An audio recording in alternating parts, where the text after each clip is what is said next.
Well, I suppose the journey really started when we had a house fire.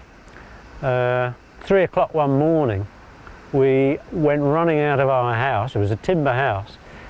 We knew that it was alight. We didn't quite know how bad it was going to be, but we got down to the road, saw that the windows were all glowing orange. Moments later, that had increased to a yellow flare, and the house was gone.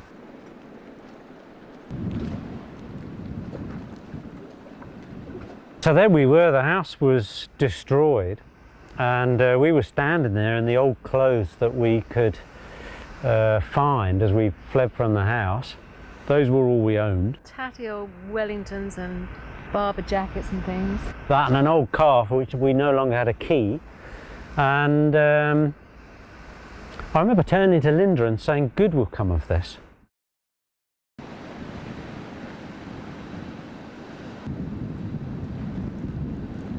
We eventually decided that we would rebuild the house on the foundations of the ruins, which was mad actually, because I couldn't hang a shelf.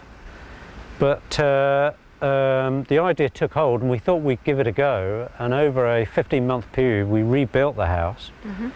And it was lovely actually.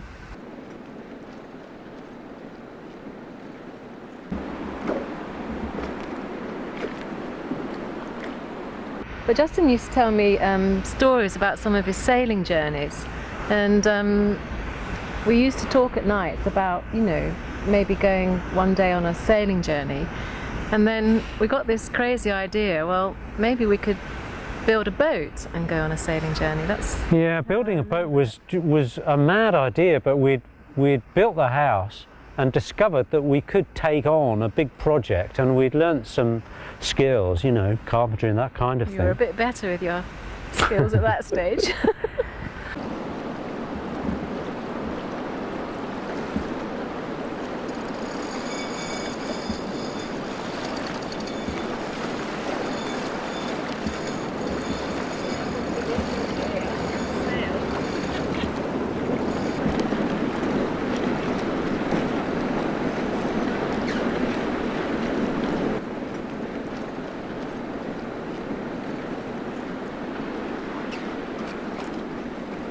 She took us 2 years and 9 months to build.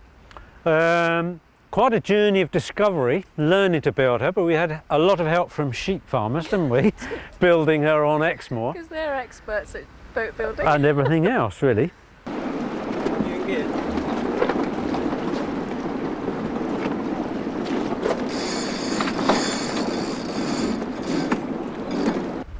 She's looked after us for the last 7 years of living on board. She's been a great home. She's a lovely sea boat, and she's admired wherever she goes. She's introduced us to a lot of people. In fact, every time we go into a port, more or less, a little crowd gather, don't they, on the pier? And yeah, we've met a lot of lovely and quirky and unusual people, perhaps a bit like ourselves, on the way.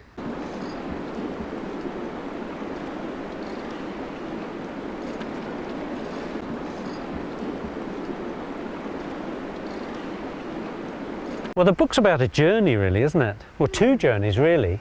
Our journey from the fire and how it's changed our lives completely, but also the journey that the boat enables us to do, to meet fantastically interesting people who live on boats or live on the coast, or the strange and unusual people that that you meet on beaches. In France and Ireland and Scotland, and it's been a very liberating time, I think, for us. It's changed us completely, and because the boat's quite pretty, though I say so myself. It is. She kind of introduces us to people.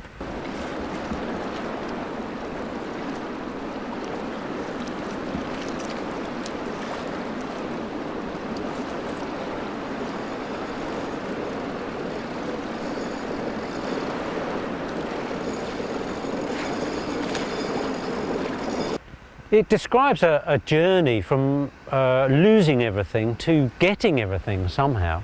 And I'd love it if people were inspired to live their dreams, whatever they were.